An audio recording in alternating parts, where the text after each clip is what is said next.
اے بنی اسرائیل، اسرائیل کو سمجھ لیجئے یہ مرکب لفظ ہے، اسم اسی سے اسیر بنا ہے، اسیر جو کسی کا قیدی ہوتا ہے، ایل عبرانی میں اللہ کے لیے ہے، اور اسرائیل کا ترجمہ ہے عبداللہ، اللہ کا غلام، اللہ کے ساتھ بندھا ہوا اس کی اطاعت کے قلاتے کے اندر۔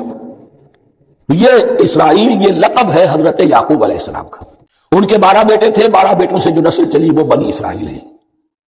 انہی میں حضرت موسیٰ کی بعثت ہوئی اور تورات انہیں دی گئی، پھر یہ ایک بہت بڑی امت بنے۔ ان پر 4 ادوار آ چکے تھے قرآن مجید کے نزول کے وقت، 2 مرتبہ اللہ کی رحمت کی بارشیں ہوئیں، انہیں عروج نصیب ہوا، 2 مرتبہ ان کو دنیا پرستی، شہوت پرستی، اللہ کے احکام کو پسپش ڈال دینے کی سزا میں عذاب کے کوڑے ان پر پرسے۔ اس کا ذکر آئے گا سورہ بنی اسرائیل کے پہلے رکوع میں۔ اس وقت جب کہ قرآن نازل ہو رہا ہے، اس وقت وہ اپنے اس زوال کے دور میں تھے۔ حال یہ تھا کہ حضور صلی اللہ علیہ وسلم کی بعثت سے پہلے ہی سیکنڈ ٹیمپل بھی شہید کیا جا چکا تھا، گرایا جا چکا تھا۔ حضرت سلیمان نے جو بنایا تھا ہیکل سلیمانی، جس کو یہ فرسٹ ٹیمپل کہتے، اسے نیبوکڈنیزر نے گرا دیا تھا حضرت مسیح سے بھی کئی سو سال پہلے۔ لیکن اس کے بعد پھر یہ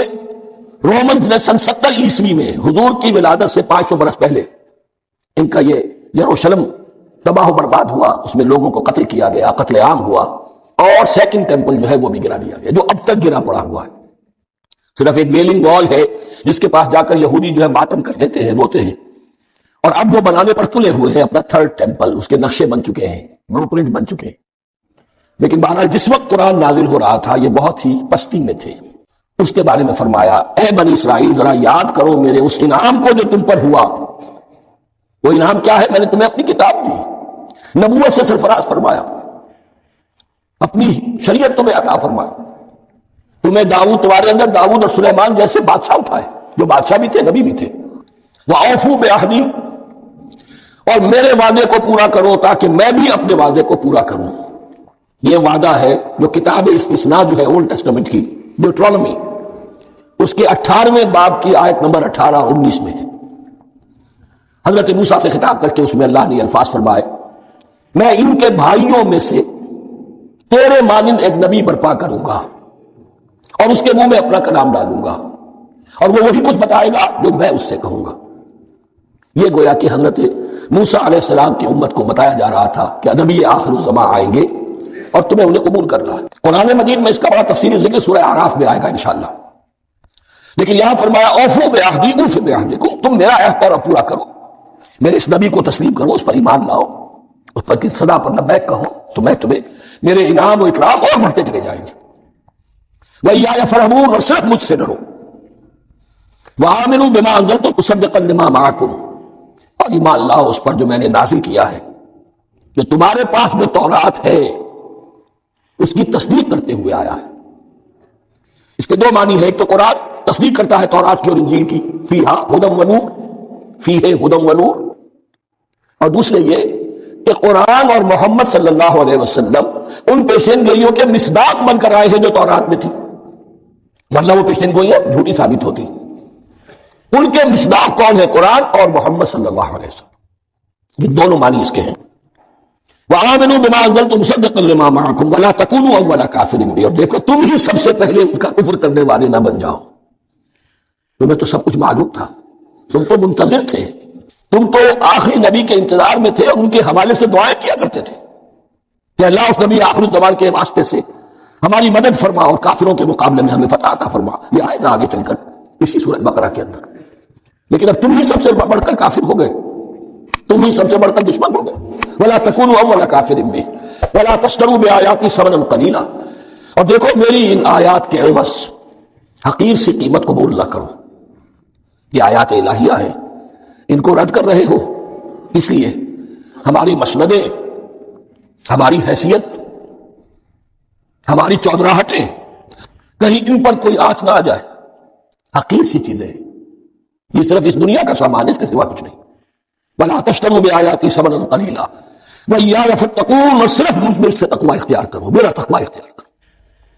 وَلَا تَلْبِسُوا الْحَقَّ بِالْبَاطِلِ وَتَكْتُمُوا الْحَقَّ وَأَنْتُمْ تَعْلَمُونَ، اور نہ گڈمڈ کرو حق کے ساتھ باطل کو، اور مت چھپاؤ حق کو، درا حالے کہ تم جانتے ہو۔ یہ بات اچھی طرح نوٹ کرنی ہے. جانتے بوجھتے کرنا، ایک ہے مغالطے میں کرنا، وہ ضلالت ہے، گمراہی ہے. ایک جان بوجھ کر کرنا، حق کو پہچان کر اسے رد کرنا، یہ پھر اللہ تعالیٰ کے غضب کو دعوت دینا ہے. ریت آف اللہ، اس کی غضب کو دعوت دینا ہے کہ حق کو پہچان کر اس کی نفی کی جائے. وانتم تعلمون. علماء یہود قرآن مجید میں آگے چل کر آئے گا، ایسے پہچانتے تھے محمد کو اور قرآن کو جیسے اپنے بیٹوں کو، یعرفونہ کما یعرفون ابناءہم، ایسے پہچانتے جیسے اپنے بیٹوں. واقیموا الصلاۃ وآتوا الزکاۃ، دیکھو نماز قائم کرو، زکات ادا کرو. وارکعوا مع الراکعین، اور جھکنے والوں کے ساتھ جھکو. یہ اول تو رکوع کو انہوں نے اپنے ہاں سے خارج کر دیا تھا، ثانیاً باجماعت نماز ان کے ہاں ختم ہو گئی تھی. وارکعوا مع الراکعین، جماعت باجماعت نماز کی طرف اشارہ ہے. اتامرون الناس بالبر وتنسون انفسکم، کیا تم لوگوں کو نیکی کا حکم دیتے ہو، تقویٰ کی، پارسائی کی تعلیم دیتے ہو. میں کہہ رہا ہوں کہ اصل میں مخاطب کون ہے؟ علماء یہود. اس آیت سے ثابت ہو گیا عالم ہمارا بھی جب بھی کھڑا ہوگا اونچے سے اونچا بات کہے گا، اعلیٰ سے اعلیٰ بات کہے گا. اکثر و بیشتر کا حال یہ ہے کہ ان کا اپنا کردار دیکھیے تو کوئی مناسبت ہی نہیں اس سے کہ جو بات کہہ رہا ہے، جو لوگوں کو دعوت دے رہا ہے اس پر خود عمل نہیں. تو یہی در حقیقت علماء یہود کا کردار بن چکا تھا. اتامرون الناس بالبر وتنسون انفسکم، کیا تم لوگوں کو نیکی کا حکم دیتے ہو اور خود اپنے آپ کو بھول جاتے ہو. وانتم تتلون الکتاب، اور یہ سب کچھ تم کر رہے ہو اس حال میں کہ کتاب پڑھتے بھی ہو، تورات پڑھتے ہو، صاحب تورات ہو. ہمارے بھی بہت سے علماء کا علماء سو جنہیں ہم کہتے ہیں حال یہ ہو چکا ہے، خود بدلتے نہیں قرآن کو بدل دیتے ہیں. ہوئے کس درجہ فقیہان حرم بے توفیق. وَإِذْ نَجَّيْنَاكُم مِّنْ آلِ فِرْعَوْنَ يَسُومُونَكُمْ سُوءَ الْعَذَابِ يُذَبِّحُونَ أَبْنَاءَكُمْ وَيَسْتَحْيُونَ نِسَاءَكُمْ وَفِي ذَلِكُمْ بَلَاءٌ مِّن رَّبِّكُمْ عَظِيمٌ. اس میں چونکہ پہلی مرتبہ لفظ آل فرعون آ رہا ہے تو جیسے بنی اسرائیل کی ہم نے پوری وضاحت کی، اسی طریقے سے آل فرعون کا مفہوم بھی معین کر لیجئے. فرعون یہ ایک طرح کا لقب ہے کہ جو مصری شہنشاہوں کا تھا، جیسے قیصر روم یا ایران کے لیے کسریٰ یا روس کے بادشاہوں کا زار، مختلف جو ہے یہ تبع، یہ متبابع رہے ہیں یمن کے، اسی طریقے سے فرعون. لیکن یہ وہی لوگ کہ جو اصل تھے مصر کے رہنے والے قبطی.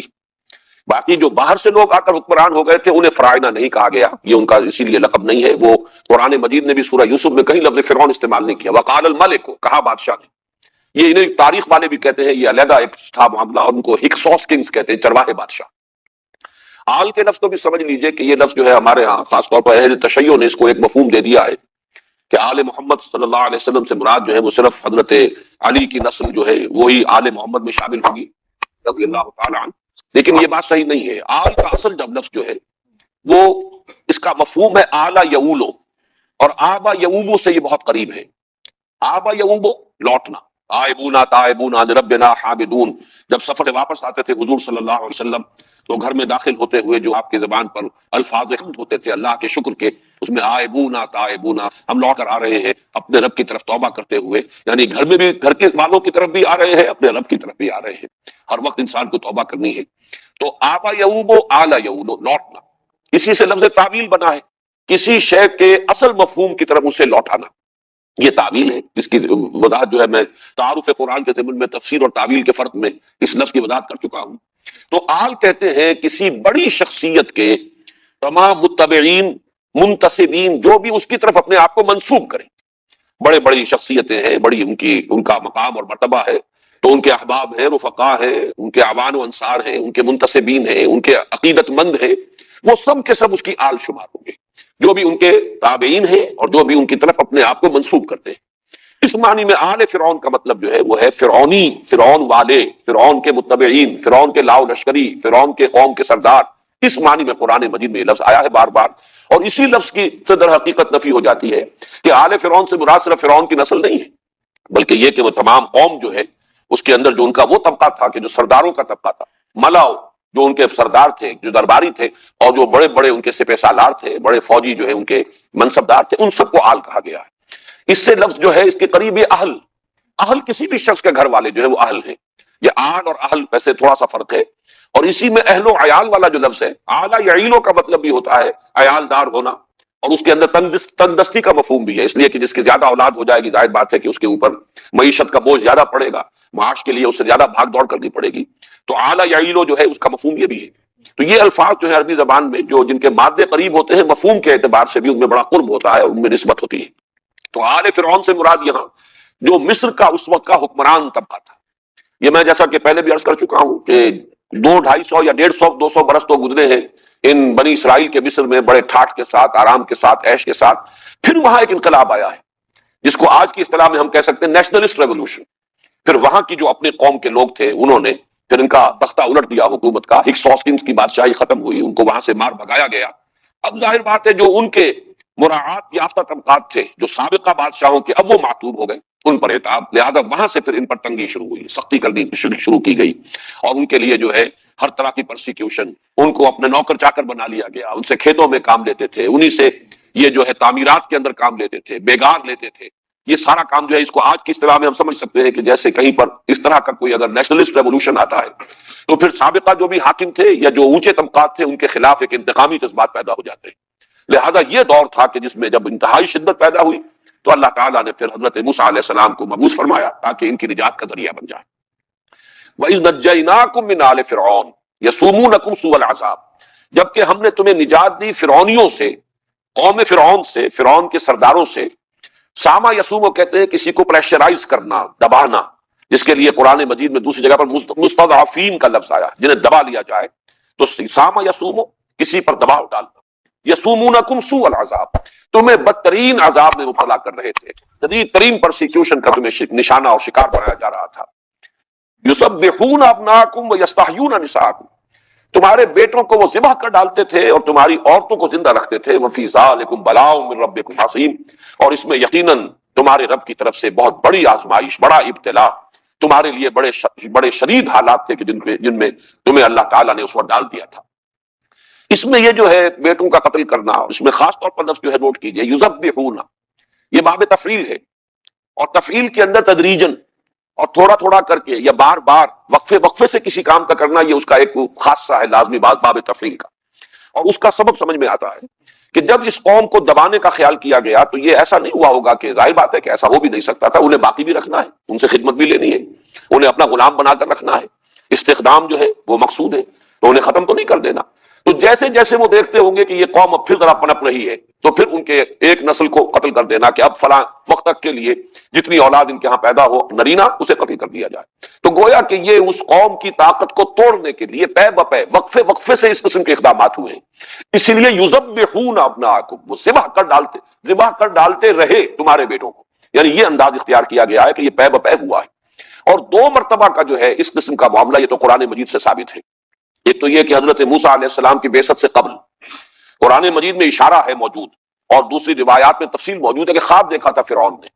کہ کوئی ایک ایسا بچہ پیدا ہوا ہے کہ جو اس کے تخت کے لیے اور حکومت کے لیے خطرہ بن گیا ہے۔ تو اس کے بعد اس نے یہ فیصلہ کیا کہ یہ بنی اسرائیل میں جو بھی بیٹا پیدا ہو اسے قتل کر دیا جائے۔ چنانچہ قرآن مجید میں وضاحت سے ہے کہ موسیٰ کو اللہ تعالیٰ نے وہی فرمائی، اوحینا الی موسیٰ ان اقذفیہ،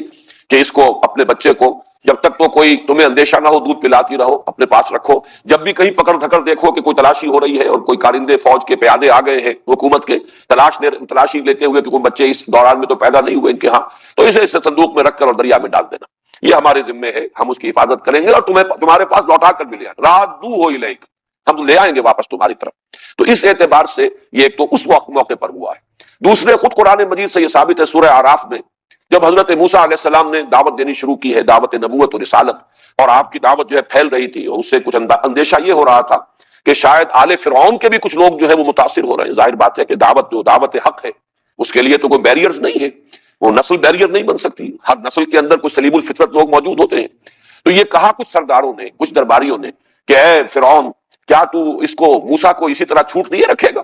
اگر تو نے اس کو چھوٹ دیے رکھی تو یہ تو تیرا دین بھی ختم کر دے گا اور تیرے لیے بہت بڑا خطرہ بن جائے گا۔ تو چونکہ اس کو یہ بات بھی سمجھ لیجئے کہ 2 فرعون ہیں، اب جدید تحقیقات سے ثابت ہوا ہے کہ فرعون موسیٰ ایک نہیں ہے، جس کے گھر میں پرورش پائی وہ باپ تھا، اور اس کے بعد اس کے ہاں بھی بیٹا ہو گیا، اس وقت تک وہ لاولد تھا، اور اسی وجہ سے موسیٰ جس نے کہ پھر پالا ہے، جو فرعون کی بیوی جس کا ذکر قرآن مجید میں موجود ہے سورہ تحریم میں، تو اس نے بڑی اسی اپیل کے تحت کہ اس بچے کو قتل نہ کرو، اندازہ اسے ہو گیا تھا فرعون کو کہ یہ بچہ جو ہے یہ اسرائیلی ہے اور یہ اس طریقے سے اگر بچے گا تو ہو سکتا ہے کہ وہی یہ بچہ بن جائے کہ جس کے بارے میں میں نے خواب دیکھا، جس اندیشے سے سینکڑوں کو قتل کیا ہے۔ لیکن معلوم ہوتا ہے کہ محبت بہت تھی حضرت آسیہ سے اسے، اور ظاہر بات ہے کہ یہ یعنی بیوی کی محبت جو ہے وہ بہت سے مطالبات منوا لیتی ہے شوہر سے، تو مت قتل کرو اسے، قرۃ عین لی ولک، یہ میری اور تیری آنکھوں کی ٹھنڈک بنے گا، تو اس کے لیے اس کو ابھی چھوڑ دو۔ تو اس لیے اللہ تعالیٰ نے بچا لیا حضرت موسیٰ کو، تو پرورش پائی ہے اس کے ہاں، پھر اس کے ہاں خود ایک بیٹا ہوا ہے، اور وہ پھر بہت بوڑھا ہو گیا تھا وہ فرعون، تو اس نے پھر تخت و تاج سے علیحدگی اختیار کر کے اپنے بیٹے کو حکومت سے ملوا دی تھی۔ حضرت موسیٰ جب واپس آئے ہیں مدین سے، اور راستے میں پھر نبوت سے سرفراز ہوئے ہیں اور حکم ملا ہے کہ جاؤ اذهب الى فرعون انه طغى، تو یہ دوسرا فرعون ہے بیٹا، اور یہ فرعون جو ہے یہ پلا ہے حضرت موسیٰ کے ساتھ، اور اسے انتہائی محبت تھی، جیسے کہ بڑے بھائی سے چھوٹے بھائی کو محبت ہوتی ہے، حضرت موسیٰ سے بڑی طبی محبت تھی۔ لہذا جب کہا گیا درباریوں کی طرف سے کہ اسے مت چھوڑے رکھو، موسیٰ کو موقع نہ دو، یہ تو تمہارے دین کو بدل دے گا، فساد کھڑا کر دے گا زمین میں، تو اس نے کہا نہیں گھبراؤ نہیں، یہ کیا ہے بنی اسرائیل سے ہمیں اندیشے کی کیا بات ہے، ہم ان پر پوری طریقے سے قابو یافتہ ہیں، چلو شروع کر دو، پھر دوبارہ قتل کر دو ان کے ہر بیٹے کو جو ان کے ہاں پیدا ہو، طاقت ہی نہیں ہوگی تو ہمارا کیا بگاڑ لیں گے۔ تو معلوم یہ ہوا کہ یہ دو جو ہے ادوار تقتیل کے، قتل کرنے کے، اس لیے کہ یہ لفظ جب آیا ہے سورہ اعراف میں بھی تو یذبحون ہی کی طرح وہاں بھی باب تفعیل کا صیغہ آیا ہے، یقتلون ابناءکم، باب تفعیل یہاں بھی تسبیح، یذبحون ابناءکم وہاں بھی یقتلون ابناءکم، تو محسوس ایسا ہوتا ہے کہ یہ دو تو میں نے ہی آپ کے سامنے خود قرآن مجید کے حوالے سے ادوار گنا دیے ہیں کہ جس میں یہ حکم جو ہے عام کر دیا گیا کہ اسرائیلیوں کے ہاں جو بیٹا بھی پیدا ہو کسی بھی اسرائیلی عورت کے ہاں اسے قتل کر دیا جائے، لڑکیوں کو زندہ رکھ لیا جائے، اس لیے کہ وہ تو ہمارے حرم میں بھی داخل کی جا سکیں گی، ہمارے ہاں نوکرانیوں کا کام بھی کریں گی، خدمت بھی کریں گی، اور ظاہر بات ہے کہ ان سے اندیشہ نہیں کہ وہ ہمارے لیے کبھی کوئی تھریٹ بن سکے، کوئی خطرہ بن سکے۔ تو یذبحون ابناءکم ویستحیون نساءکم، یہاں ایک بڑا عمدہ نکتہ بیان کیا ہے مولانا اصلاحی صاحب نے کہ نساءکم کیوں کہا ہے، بناتکم کیوں نہیں کہا، اس لیے کہ اگر تو قتل کرتے بھی تو ظاہر بات ہے جیسے کہ لڑکوں کو قتل کرتے تھے جو نوزائیدہ ہوتے تھے تو قتل کرتے، تو عورتوں کو قتل کرتے، بچیوں کو قتل کرتے،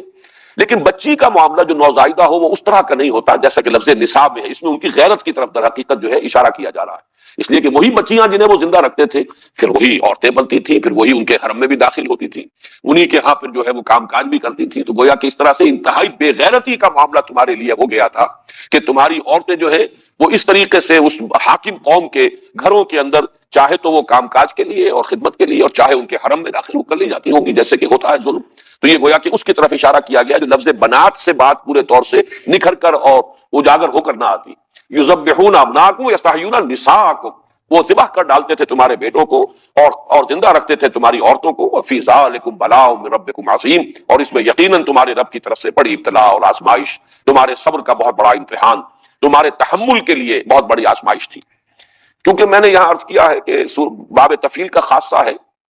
کہ تدریجاً وقفے وقفے سے کوئی کام کیا جائے، جیسے تنزیل اور انزال بار بار اس کا ذکر ہوا ہے، تعارف قرآن کے جو لیکچرز تھے ان میں بھی میں نے بیان کیا، تنزیل ہے تھوڑا تھوڑا کر کے وقفے وقفے سے نازل کرنا، انزال ہے کسی شے کا دفعتاً نازل کرتے ہیں۔ قرآن مجید کے لیے یہ دونوں الفاظ آئے ہیں اور ان کا جو مفہوم ہے وہ میں اس وقت بیان نہیں کر رہا، میں بیان کر چکا ہوں۔ یہاں آپ دیکھیے کہ ایک ہی جگہ پر وَإِذْ نَجَّيْنَاكُمْ مِنْ آلِ فِرْعَوْنَ بھی آیا ہے، اور اس کے اگلی آیت میں ہے وَإِذْ فَرَقْنَا بِكُمُ الْبَحْرَ فَأَنْجَيْنَاكُمْ وَأَغْرَقْنَا آلَ فِرْعَوْنَ وَأَنْتُمْ تَنْظُرُونَ، تو گویا کہ باب تفعیل بھی نجیناکم من آل فرعون اور انجیناکم، اور یہ ہے باب افعال، ہم نے نجات دی تمہیں، یہ دو الفاظ اور باب تفعیل اور افعال کے دو صیغے کیوں استعمال ہوئے، اس پر بڑی عمدہ گفتگو کی ہے مولانا عبد الماجد دریابادی نے، اور ایک حوالہ دیا ہے Hastings dictionary of the Bible, جو تحقیقیں ہوئی ہے اہل تورات نے بڑی تحقیقیں کی ہیں، ان کے تاریخی جو ہے حوالے بھی دیے ہیں، تو اس کا کہنا یہ ہے جو بھی آتھر ہے ہیسٹنگ جس نے کہ وہ کتاب لکھی ہے کہ محسوس ایسا ہوتا ہے کہ مصر سے ان کے قافلے مختلف اوقات میں نکلتے رہے، حضرت موسیٰ علیہ السلام کے زمانے میں تھوڑا تھوڑا کر کے قافلے جو ہے ان کے آتے رہے، اور وہ اس طریقے سے یہ ایک دم نہیں ایکسوڈس ہوا بلکہ وقفے وقفے سے ہوا ہے۔ تو یہ بات واقعتاً اگر ثابت ہو جائے تو پھر اس سے کہ قرآن مجید نے جو لفظ استعمال کیا ہے وَإِذْ نَجَّيْنَاكُمْ، اس لیے جو ہے بہت ہی اجاگر ہو کر لفظ آتا ہے، فرق نمایاں ہو جاتا ہے، اس لیے کہ آخری پھر سب سے بڑا لشکر جو تھا بنی اسرائیل کا وہ تھا جو حضرت موسیٰ کے ساتھ نکلا ہے، اور اس کے لیے انجیناکم کا لفظ آیا، وہ تو دفعتاً ہوا ہے، ایک ہی وقت میں پوری قوم بقیہ جو ہے اس کو لے کر حضرت موسیٰ نکلے ہیں۔ تو میں جب یہ پڑھ رہا تھا تو میرا ذہن منتقل ہوا کہ بعین ہی یہی معاملہ تھا خود حضور صلی اللہ علیہ وسلم کا۔ آپ کو جب ہجرت کی اجازت ملی ہے تو پہلے جو ہے اجازت عام تھی، چنانچہ آپ نے مسلمانوں کو اجازت دے دی کہ یثرب کی طرف ہجرت کر جاؤ، قافلے جاتے رہے، ایک ایک قافلہ جا رہا، پھر کچھ لوگ جا رہے ہیں، پھر کچھ لوگ چلے گئے، خود آپ آخری وقت تک ایکسپریس اپروول جس کو کہا جائے، یعنی اجازت جو ہے صراحت کے ساتھ اس کے منتظر رہے۔ تو معلوم ایسا ہوتا ہے کہ شاید وہاں سے بھی ایسا ہی ہوا ہو کہ ایکسوڈس جو ہے وہ پہلے کچھ مختصر قافلے وہاں سے جیسے جیسے موقع انہیں ملا ہے وہ نکلتے رہے ہو، اور پھر آخری قافلہ جو ہے وہ حضرت موسیٰ علیہ السلام کے ساتھ نکلا ہو۔ ویسے اس میں میرا ذہن ایک اور بات کی طرف بھی گیا ہے، اور وہ یہ کہ جو قرآن مجید کے دوسرے مقامات پر تفصیل آئی ہے، 7 معجزات ہیں جو آل فرعون کو حضرت موسیٰ علیہ السلام کے ذریعے سے دکھائے گئے۔ ویسے تو 9 ہیں معجزے حضرت موسیٰ کے، لیکن 2 معجزے تو وہ تھے جو ابتدا میں دیے گئے، اور جو کہ آپ نے جاتے ہی پہلے جو ہے فرعون کے دربار میں جب آپ پہنچے ہیں اور دعویٰ کیا ہے کہ میں اللہ کا رسول ہوں، اور اس نے کہا ہے کہ تمہارے پاس کیا ثبوت ہے، کیا سند ہے، تو وہ آپ نے عصا کا معجزہ اور اپنا وہ جو ید بیضا کا معجزہ، یہ تو دونوں اسی وقت جو دکھائے ہیں جب نبوت سے سرفراز ہوئے ہیں حضرت موسیٰ علیہ السلام، اسی وقت یہ دونوں معجزے ادا کر دیے گئے۔ لیکن بعد میں 7 اور ہیں، مختلف قسم کے عذاب آتے رہے۔ حضرت موسیٰ علیہ السلام کی دعاؤں سے پھر وہ ٹلتے تھے، کوئی عذاب آ گیا ہے، کہیں چیچڑیوں کا عذاب آ گیا ہے، کہیں میڈکوں کا عذاب آ گیا ہے، کہیں خون کا عذاب آیا ہے، کہیں ان کے اوپر تحت کا عذاب آیا ہے، تو مختلف قسم کے جو عذاب آتے رہے ہیں، اس سے تدریجاً آل فرعون پر حقیقت منکشف ہوتی چلی گئی کہ یہ موسیٰ کوئی عام آدمی نہیں ہے، ان کا دعویٰ صحیح معلوم ہوتا ہے، اور اس لیے یقیناً تدریجاً جو ہے ان کی پرسیکیوشن میں اور جو تشدد ہو رہا تھا بنی اسرائیل پر، اس میں کمی آئی ہوگی مجموعی اعتبار سے۔ تو گویا کہ وہ جو دباؤ تھا، یسومونکم سوء العذاب، وہ دباؤ تدریجاً جو ہے اس میں ریلیف آیا ہے، تھوڑا تھوڑا کر کے اس کی شدت کے اندر کمی ہوئی ہے، اور پھر آخری نجات وہ ہے کہ جو پھر وہ ایکسوڈس جسے کہا گیا ہے کہ حضرت موسیٰ علیہ السلام کے ساتھ پوری قوم جو ہے وہ مصر سے باہر آ گئی۔ بہرحال یہ نجیناکم اور انجیناکم، یہ 2 الفاظ آئے ہیں بہت قریب، اور قرآن مجید میں کوئی بھی فرق جو ہے لفظی وہ بغیر کسی بنیاد کے نہیں ہوتا، کوئی نہ کوئی سبب ہے، اس میں انسان غور کرے، فکر کرے تو اس کے بہت سے پہلو سامنے آ سکتے ہیں۔ تو فرمایا وَإِذْ نَجَّيْنَاكُمْ مِنْ آلِ فِرْعَوْنَ يَسُومُونَكُمْ سُوءَ الْعَذَابِ يُذَبِّحُونَ أَبْنَاءَكُمْ وَيَسْتَحْيُونَ نِسَاءَكُمْ وَفِي ذَلِكُمْ بَلَاءٌ مِّن رَّبِّكُمْ عَظِيمٌ وَإِذْ فَرَقْنَا بِكُمُ الْبَحْرَ فَأَنجَيْنَاكُمْ وَأَغْرَقْنَا آلَ فِرْعَوْنَ وَأَنتُمْ تَنظُرُونَ۔ اب یہ دوسرا معاملہ ہے، اور یاد کرو جب کہ ہم نے تمہارے ساتھ پھاڑ دیا سمندر کو، یعنی سمندر کو پھاڑ کر تمہارے لیے راستہ بنایا۔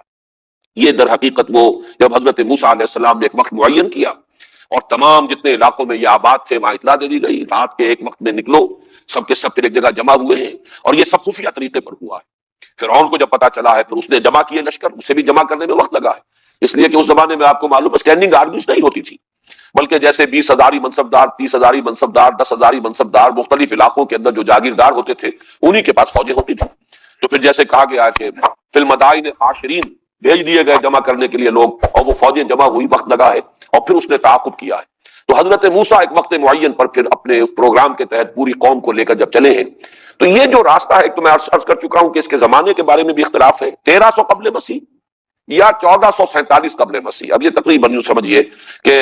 حضرت مسیح علیہ السلام سے 1450 برس قبل یا 1300 برس قبل، بس یہ تقریباً اس کا ہے، ایگزیکٹ ڈیٹس کا تعین کوئی آسان کام نہیں۔ پھر جہاں تک راستے کا تعلق ہے اس میں بھی اختلاف ہے اور مختلف اس کی جو ہے، لیکن یہ کہ اگر ان کو جمع کیا جائے تو کچھ ایک جو بات سمجھ میں آ سکتی ہے بنیادی طور پر، وہ یہ ہے کہ ایک راستہ تو ہو سکتا تھا مصر سے اور فلسطین کی طرف آنے کے لیے کہ جو بہت آسان راستہ تھا، وہ تو یہ جو غزہ اسٹرپ ہے، آج کل تو یہ تمام چیزیں ہر شخص کے علم میں ہے، وہ نقشہ بارہا جو ہے اخبارات میں چھپتا رہتا ہے، غزہ اسٹرپ جو ہے غزہ کی پٹی ہے، یہ تو جو کہ میڈیٹرینین کے ساحل کے ساتھ ساتھ علاقہ ہے، بڑا سرسبز و شاداب بھی ہے، آباد بھی ہے، تو یہ آسان ترین راستہ تو یہ ہے، لیکن یہ ہے کہ اس راستے پر چھاونیاں تھیں، اس راستے سے بچ کر نکلنا ممکن نہیں تھا۔ تو حضرت موسیٰ علیہ السلام نے، بعض لوگ تو کہتے ہیں کہ وہ راستہ بھول گئے، لیکن میں یہ سمجھتا ہوں کہ راستہ بھولنے والی بات نہیں ہے، بلکہ جیسے حضور صلی اللہ علیہ وسلم نے ہجرت کے وقت مدینے کی شاہراہ اختیار نہیں کی تھی، بلکہ جب آپ طائف بھی گئے تو عام راستے سے نہیں گئے تھے، وہ راستہ جو آج کل بنا ہوا ہے جسے طریق السیل کہتے ہیں، یہی راستہ اس وقت کا آسان راستہ تھا۔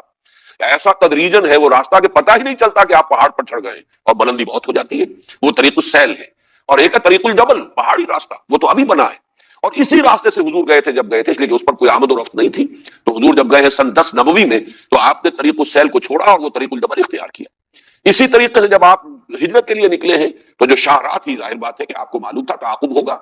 پیچھا کیا جائے گا، لوگ تلاش میں نکلیں گے، تو بالکل اس کے برعکس جنوب کی طرف آپ گئے بجائے شمال کی طرف جانے کے، غار ثور جنوب کی طرف ہے، اور وہاں جا کر آپ نے 3 رات جو ہے قیام کیا، پھر وہاں سے بھی نکلے ہیں تو جو شدید ترین راستہ ہو سکتا تھا وہ آپ نے اختیار کیا ہے، عام راستہ اختیار نہیں کیا۔ اب جو سڑک بن گئی ہے مدینہ اور مکے کے درمیان، وہ وہی سڑک ہے کہ جس کو اب آج کل وہ کہتے ہیں یہ طریق الہجرہ، یہ وہ راستہ ہے، اس پر یہ ابھی بالکل ریسنٹلی سڑک بنی ہے، ورنہ پہلے راستہ جاتا تھا ساحل کے ساتھ ساتھ وہ رابغ وغیرہ ہو کر، جدے سے ہو کر رابغ وغیرہ ہو کر، اب وہ طریق الجبل جو ہے طریق الہجرہ والا بن چکا ہے۔ تو حضرت موسیٰ نے بھی قوم کو لے کر راستہ وہ اختیار کیا کہ جس پر نہ تو چھاونیاں تھیں نہ آبادی تھی، بے آبان علاقہ، تاکہ اس میں یہ کہ تعاقب کا اور مٹ بھیڑ کا اندیشہ کم ہو۔ پھر اس میں یہ ہے کہ یقیناً کسی ایسے موقع پر ہوا ہے کہ وہ جہاں جانا چاہتے تھے اس کی بجائے جب وہ فرعون کا لشکر جو نظر آیا ہے کہ بادل اٹھ رہے ہیں گرد کے اور معلوم ہوتا ہے کہ پورا لشکر آ رہا ہے، تو سامنے اب راستہ کوئی نظر نہیں آیا اور وہ سمندر کے کنارے پہنچ گئے۔ اس میں بھی اختلاف ہے کہ وہ کون سی جگہ ہے جہاں سے کہ حضرت موسیٰ علیہ السلام نے جو سمندر جس کو کہا جا رہا ہے ہم نے سمندر کو پھاڑ دیا، اور باہر کا لفظ جو ہے عربی زبان میں یہ دریا کے لیے بھی آتا ہے، سمندر کے لیے بھی آتا ہے، یہ مشترک ہے۔ تو بعض ہمارے سابق جو دور کے مفسرین ہیں جو زیادہ جغرافیہ وغیرہ سے بھی اتنی زیادہ واقفیت نہیں رکھتے تھے، پھر یہ کہ ابھی یہ تاریخی حقائق کے جشن کا علاقہ کون سا تھا جس میں کہ یہ بنی اسرائیل آباد تھے، یہ بھی ابھی پوری طرح روشنی میں نہیں آئے تھے، تو عام طور پر کچھ یہ سمجھا گیا کہ شاید یہ دریائے نیل کو کراس کیا گیا ہے، حالانکہ دریائے نیل تو در حقیقت ان کے آباد جو علاقے تھے ان کے جہاں یہ آباد تھے اس کے مغرب میں، انہیں جانا ہے مشرق کی طرف، تو دریائے نیل کو عبور کرنے کا تو سوال ہی پیدا نہیں ہوتا۔ انہوں نے عبور کیا ہے، اب دو رائے ہیں۔ ایک رائے تو یہ ہے کہ جو سویز کی خلیج آتی ہے، گلف آف سویز، اس کا کوئی تقریباً اوپر کا کنارہ، اوپر کی ٹپ جو ہے اس سے ذرا نیچے کراس کیا ہے حضرت موسیٰ علیہ السلام نے، اور سمندر کو وہاں اللہ نے پھاڑا ہے ان کے لیے راستہ بنانے۔ ایک رائے جو مولانا مودودی نے لکھی ہے، وہ اس دور میں چونکہ تحقیقات جو ہے تدریجاً اور اس کا دائرہ بڑھ رہا ہے، تو وہ بات زیادہ قریب قیاس ہوتی ہے کہ یہاں جہاں اب نہر سویز بنائی گئی ہے، یہ نہر سویز جو ہے یہ خلیج سویز جو نیچے سے بحر احمر کی جو کھاڑی آ رہی ہے وہ، اور ادھر سے وہ پورٹ سعید، اس پورٹ سعید کے اور خلیج سویز کے مابین کئی جھیلیں تھیں، انہیں بحیرات المرہ کہتے ہیں، بٹر لیکس۔ کسی زمانے میں غالباً یہ میڈیٹرینین سی اور ریڈ سی یہ دونوں ملے ہوئے تھے، لیکن بعد میں کچھ ایسا ہوا ہے کہ سمندر نے ریسیڈ کیا، پیچھے ہٹ گیا، تو یہ خشکی درمیان میں سے نکل آئی، لیکن جہاں ڈپریشنز تھے، جہاں نشیبی علاقہ تھا، وہاں جھیلیں بن گئی، اور یہ جھیلیں ہیں بھی بٹر لیکس اسی لیے کہلاتی ہیں، یہ سمندری پانی کی جھیلیں ہیں، اسی لیے وہ نمکین پانی ہے۔ عام اگر وہ ہوتی جیسی کہ دنیا میں جھیلوں کا تصور ہے تو وہ تو سویٹ واٹر ہوتا ہے، میٹھا پانی ہوتا ہے، جھیل کا پانی جو ہے وہ سمندر کے پانی کے طریقے سے نمکین تو نہیں ہوتا، لیکن یہ ہے بٹر لیکس، اس لیے کہ یہ سابقہ سمندر کی جگہ ہے جہاں سے درمیان میں سے خشکی نمودار ہو گئی ہے، تو وہ ایک چین تھی بٹر لیکس کی، 1 2 3 درمیان میں خشکیاں تھیں، اس خشکی کو کھدائی کر کے اور ان لیکس کو ملا دیا گیا ہے جس سے یہ نہر سویز بنی ہے۔ تو مولانا مودودی کا کہنا یہ ہے، جو انہوں نے جو بھی سورسز ان کے سامنے ہیں ان کے حوالے سے، کہ یہ بٹر لیکس میں سے ایک بڑی لیک تھی جس کے کنارے حضرت موسیٰ علیہ السلام پہنچ گئے، سامنے سمندر آ گیا اور وہ بٹر لیک آ گئی، اور ادھر جو ہے پیچھے وہ معلوم ہوا کہ اب تو وہ تعاقب کرتے ہوئے فرعون کا لشکر پہنچ گیا ہے۔ تفصیل دوسرے مقام پر ہے، اس وقت حضرت موسیٰ کی قوم نے تو کہا انا لمدرکون، اب تو اب پکڑے گئے، کوئی راستہ نہیں، جس پر حضرت موسیٰ نے فرمایا کلا ان معی ربی سیہدین، ہرگز نہیں، میرے ساتھ میرا رب ہے وہ راستہ دے گا۔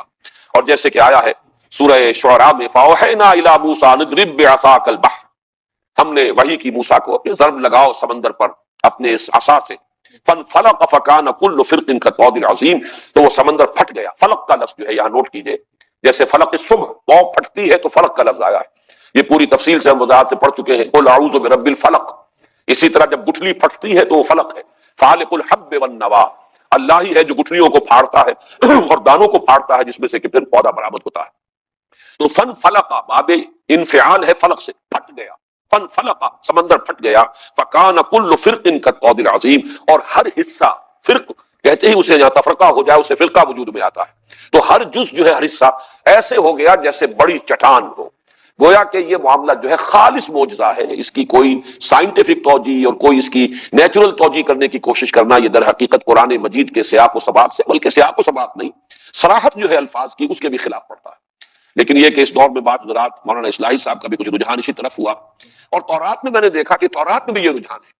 وہاں یہ کہا گیا ہے کہ بڑی تیز آندھی اللہ نے چلائی اور اس آندھی کی وجہ سے یہ وہ جو ہے سمندر پھٹ گیا، لیکن یہ کہ قرآن مجید میں اس قسم کی کوئی بات نہیں ہے، بلکہ ضرب جو ہے عصا کی جو ضرب ہے اس کا نتیجہ ظاہر کیا گیا، اور سمندر جو ہے پھٹ کر ایسا نہیں ہوا کہ ریسیڈ کر گیا ہو، ہٹ گیا ہو،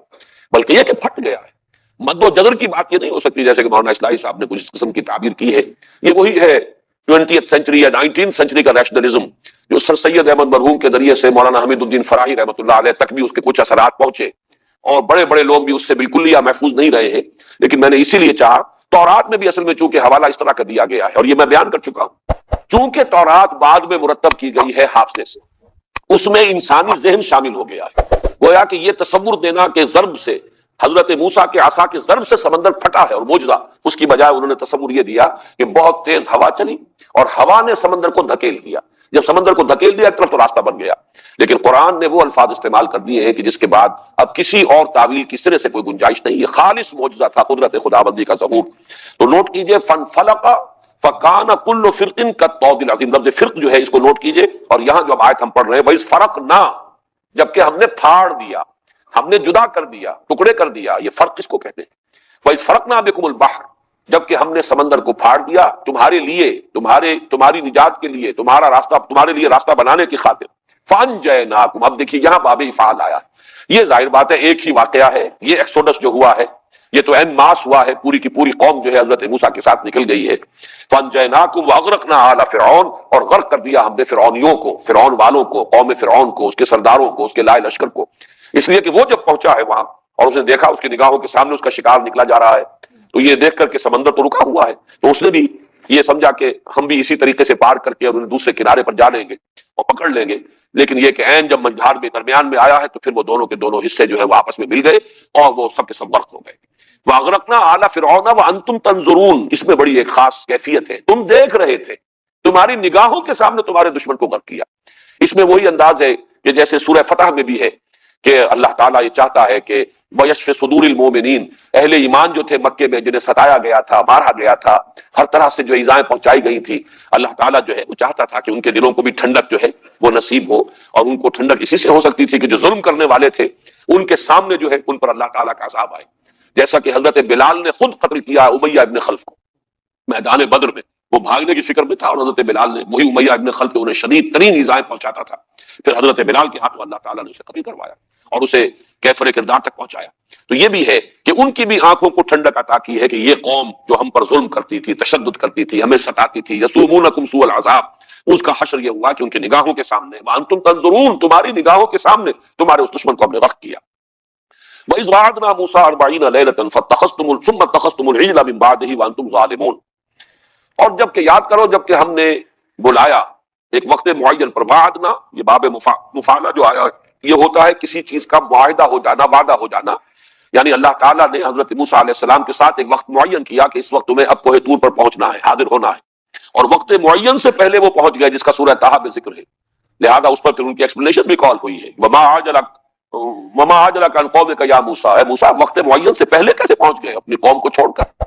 تو انہوں نے پھر وضاحت کی عجلت الیک رب لترضیٰ، پروردگار میں تو جلدی کر کے آیا کہ تو راضی ہو جائے، تو میرا شوق دیکھ، میرا اشتیاق دیکھ. لیکن یہ کہ وہاں ایکسپلینیشن کال ہوئی اور اللہ تعالیٰ نے فرمایا کہ تم نے جو جلدی کی ہے اس کا نتیجہ نکل چکا ہے. انا فتنا قومک من بعدک وضلهم السامری، سامری نے تمہاری قوم کو گمراہ کیا ہے. بہرحال وہ ایک وقت معین کے لیے میں نے یہ وضاحت کی ہے. وعدنا، یہ وہی ہے باب مفاعلہ، جب کوئی قرارداد طے ہو گئی وقت کی کہ اس وقت پہنچنا ہے. موسیٰ 40 لیلۃ، حضرت موسیٰ علیہ السلام کا لفظ یہاں پر پہلی مرتبہ آ رہا ہے قرآن میں، تو اسے نوٹ کر لیجئے. موسیٰ بن عمران، ان کی جو بھی جدید تحقیق ہے اس کے اعتبار سے 1520 قبل مسیح میں ان کی پیدائش ہے اور 1400 قبل مسیح میں ان کا انتقال ہے. یعنی یوں سمجھیے کہ 120 برس کی ان کی عمر ہوئی ہے. قرآن مجید میں جن انبیاء اور رسول کا تذکرہ آیا ہے اس میں حضور صلی اللہ علیہ وسلم کے بعد سب سے زیادہ کثرت کے ساتھ اور سب سے زیادہ تکرار اور اعادے کے ساتھ ذکر حضرت موسیٰ کا ہے. حضور صلی اللہ علیہ وسلم کا بھی نام لے کر ذکر اتنی مرتبہ نہیں ہے قرآن میں جتنی مرتبہ حضرت موسیٰ کا ہے. لیکن چونکہ قرآن مجید ایک اعتبار سے سیرت النبی ہے، اس لیے کہ ظاہر بات ہے جب سورہ انفال میں غزوہ بدر کے حالات آ رہے ہیں تو یہ بھی ایک چیپٹر ہے سیرت النبی کا. سورہ آل عمران میں اس کا کافی بڑا حصہ 60 آیات جو ہے وہ غزوہ احد سے متعلق ہے، تو یہ بھی ایک باب ہے سیرت النبی کا. اس اعتبار سے اب یہ کہہ سکتے ہیں پورا قرآن سیرت النبی ہے صلی اللہ علیہ وسلم. لیکن یہ کہ اس تعویل کو اگر چھوڑ دیں تو سب سے زیادہ ذکر قرآن مجید میں حضرت موسیٰ علیہ السلام کا ہے. چنانچہ مولانا حفظ الرحمان سہاروی رحمۃ اللہ علیہ نے جو کتاب لکھی ہے قصص القرآن، اس میں انہوں نے ہر نبی کے حالات پر جو آیات قرآن مجید میں آئی ان کی گنتی کر کے اس کا دے دیا ہے کہ ان کے حالات میں اتنی آیات ہیں، ان کے ذکر پر اتنی آیات. تو 555 آیات قرآن مجید کی حضرت موسیٰ علیہ السلام کے ذکر پر مشتمل ہے. آپ اندازہ کیجئے کہ 6,500 کے قریب تو کل آیات ہیں، تو 6,500 بھی ہو تو گویا کہ 1/13 یا 1/12 قرآن ہے کہ جو حضرت موسیٰ علیہ السلام کے حالات پر مشتمل ہے. اور اسی طریقے سے جس طرح بنی اسرائیل کا ذکر قرآن مجید میں آیا ہے، یہ میں خاص طور پر آج کل اس لیے ذکر کر رہا ہوں کہ اگرچہ اس وقت دنیا میں یہودیوں کی تعداد 13-14 ملین سے زیادہ نہیں، 1.5 کروڑ بھی نہیں، لیکن یہ کہ جیسے جیسے اب حقائق منکشف ہو رہے ہیں واقعتاً ہمیں خود یہ شعور نہیں تھا پہلے کہ کس درجے تسلط ہے ان کا اس وقت عالمی سیاست پر اور عالمی اقتصادیات پر. تعداد بہت تھوڑی سی ہے. قرآن مجید میں اتنی تفصیل سے ذکر کیوں آیا ہے؟ ایک قوم تھی، تاریخ کی ایک صفحات میں گم ہو چکی، تقریباً نہ ہونے کے برابر رہ گئی، مسلمان 120 کروڑ اور وہ 1.25 کروڑ بمشکل، معلوم ہوا کہ 1 اور 100 کی نسبت ہے۔ لیکن یہ کہ اس کے باوجود جو ہے تذکرہ آیا، حضرت موسیٰ کا اس قدر شان، اس کے اہتمام کے ساتھ ذکر آیا ہے، تو معلوم ہوتا ہے جیسے کہ احادیث سے ہمارے سامنے وہ جو پیشن گوئیوں والی روایات ہے کہ قیامت سے قریب اور متصلاً قبل جو حالات و واقعات پیش آنے والے ہیں، تو یہ تو در حقیقت انہی 2 امتوں کی تاریخ بنے گی، دنیا کی تاریخ۔ ایک امت سابقہ بنی اسرائیل، جن میں سے وہ دجال اکبر کا ظہور ہوگا، اس کا ایک جو ہے ایک ابال آئے گا اس کے اندر، کہ باسی کڑھی کے اندر اقتدار انہیں حاصل ہوگا، جیسے کہ اسرائیل وجود میں آ چکا ہے، جیسے بڑکے مار رہا ہے شمیر اس وقت، انہی میں ایک بہت بڑی شخصیت کا ظہور ہوگا جو ان کی مسیح بن کر آئے گی۔ وہ مسیح جو جن کی پیشن گوئیاں ان کے ہاتھ تھیں، وہ حضرت مسیح آ گئے آج سے 2000 سال قبل۔ اب آپ اندازہ کیجئے 1992 ہے تو 2000 میں کون سی کسر رہ گئی؟ لیکن یہ کہ ان بدبختوں نے ان کی تو نفی کی، انہیں جھوٹا قرار دیا، انہیں ولد الزنا قرار دیا،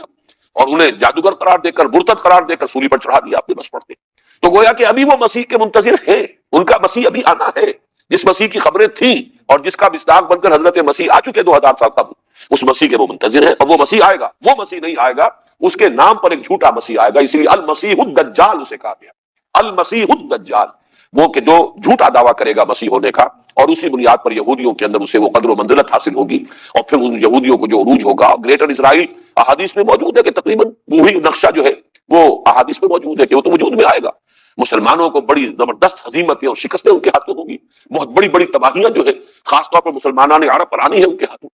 پھر اصل حضرت مسیح کا نزول ہوگا، وہ حضرت مسیح کے جو ہمارے اور عیسائیوں کے مابین مشترک ہے۔ میرا چینل دین اور دنیا کو سبسکرائب کریں اور شیئر کریں۔ انہوں نے دھوکہ صرف یہ کھایا ہے کہ ایک تو توحید کو تثلیث سے بدل دیا،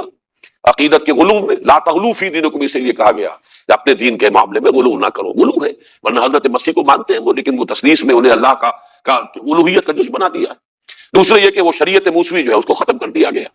اس اعتبار سے حضرت مسیح، لیکن وہ بھی منتظر ہے حضرت مسیح کے۔ ان کا عقیدہ یہ ہے کہ حضرت مسیح سولی پر چڑھے، ان کا انتقال ہوا، پھر جس قبر میں انہیں رکھا گیا تھا ایک کیو میں، اسی میں وہ ریزریکشن ہوئی ان کی، وہ دوبارہ زندہ ہوئے اور دوبارہ زندہ ہو کر آسمان پر اٹھا لیے گئے، اور پھر وہ دوبارہ آئیں گے۔ تو عیسائی بھی منتظر ہیں مسیح کے۔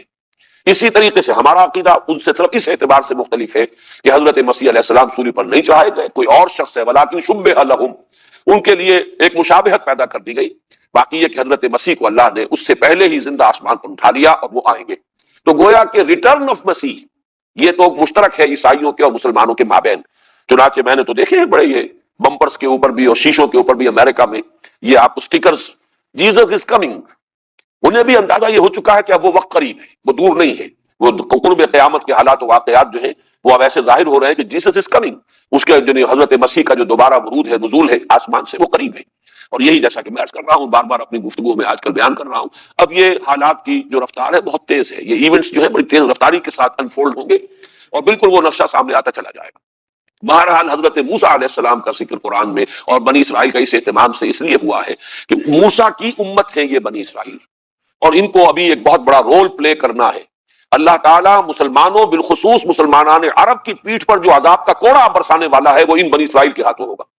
اگرچہ اس کے بعد ان کی ایکسٹرمینیشن ہو جائے گی، ان کو ختم کر دیا جائے گا۔ شاید یہ مسلمانوں کو سزا دینے کے لیے اس سے زیادہ حسرتناک سزا اور کوئی نہیں ہو سکتی کہ ایک مغضوب علیہم قوم کے ہاتھوں پٹوایا جائے،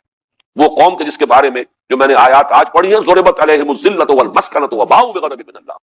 جس کے بارے میں ہمارے مفسرین کا اتفاق ہے کہ غیر المغضوب علیہم ولا الضالین جب ہم کہتے ہیں تو مغضوب علیہم سے مراد یہود ہے۔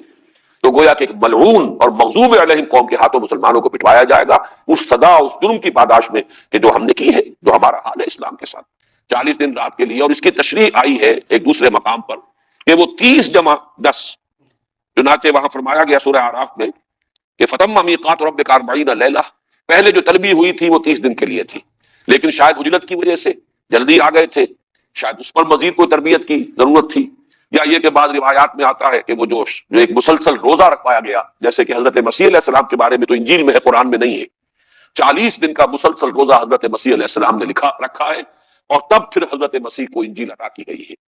حضور صلی اللہ علیہ وسلم نے بھی روزے بھی رکھے ہیں، اور جو آپ کی غار حرا کی جو بھی ریاضتیں ہیں، جو بھی آپ نے وہاں جو بھی تفکر و اعتبار ہے یا جو اور کوئی ریاضتیں ہیں، غور و فکر ہے، مراقبے ہیں، تو یہ گویا کہ تمہید ہوتی ہے کتاب عطا کیے جانے کی، یہ تیاری ہے، یہ ان کو جو خوش نصیب اس کام کے لیے اللہ تعالیٰ نے جس کو چن لیا ہوتا ہے،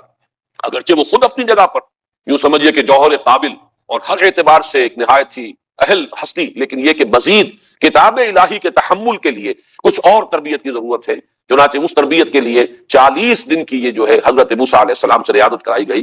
وَإِذْ وَعَدْنَا مُوسَىٰ 40 لَيْلَةً ثُمَّ اتَّخَذْتُمُ الْعِجْلَ مِن بَعْدِهِ۔ اب چونکہ اصل میں تفصیل یہاں پر حضرت موسیٰ علیہ السلام کو تورات عطا کیے جانے کی نہیں ہے، وہ تو دوسری جگہ پر، یہاں تو فرد جرم عائد کرنا جو ہے وہ پیش نظر ہے۔ تو اصل ذکر ہو رہا ہے کہ اس اعتبار سے تم نے اس کے بعد اس کی غیر حاضری میں بچڑے کو اپنا معبود بنا لیا، وانتم ظالمون، اور تم نہایت ظالم تھے، یعنی بے انصاف تھے، تم نے اپنے اوپر ظلم کیا۔ اس لیے کہ ظلم کو قرآن مجید شرک جو ہے، شرک کو ظلم سے تعبیر کرتا ہے، ان الشرک لظلم عظیم، شرک جیسے گناہ کیے، گناہوں نے یعنی جرم کا تم نے ارتکاب کیا۔ حالانکہ میں یہ سارے واقعات جو آپ کے سامنے بیان کر رہا ہوں، یہ ابھی سمجھیے کہ بالکل آغاز ہے ان کا، اور انہوں نے کتنے معجزے حضرت موسیٰ علیہ السلام کے دیکھے ہیں، کس طرح معجزانہ طور پر تو انہیں وہاں سے مصر سے نکال کر لائے ہیں۔ وہ جو 9 معجزے فرعون کو دکھائے گئے، ظاہر بات ہے وہ سارے کے سارے معجزے بنی اسرائیل نے بھی دیکھے۔ اس اعتبار سے کسی جگہ پر آج میں اس کا حوالہ تو تلاش نہیں کر سکا، اس لیے کہ میری طبیعت آج کوئی ٹھیک نہیں رہی، لیکن یہ کہ یہ الفاظ بھی میں نے کہیں پڑھے ہیں تورات ہی کے، کہ اے بنی اسرائیل، تو وہ قوم ہے، تو اس چھنال کے مانند ہے جس نے پہلی شب میں بے وفائی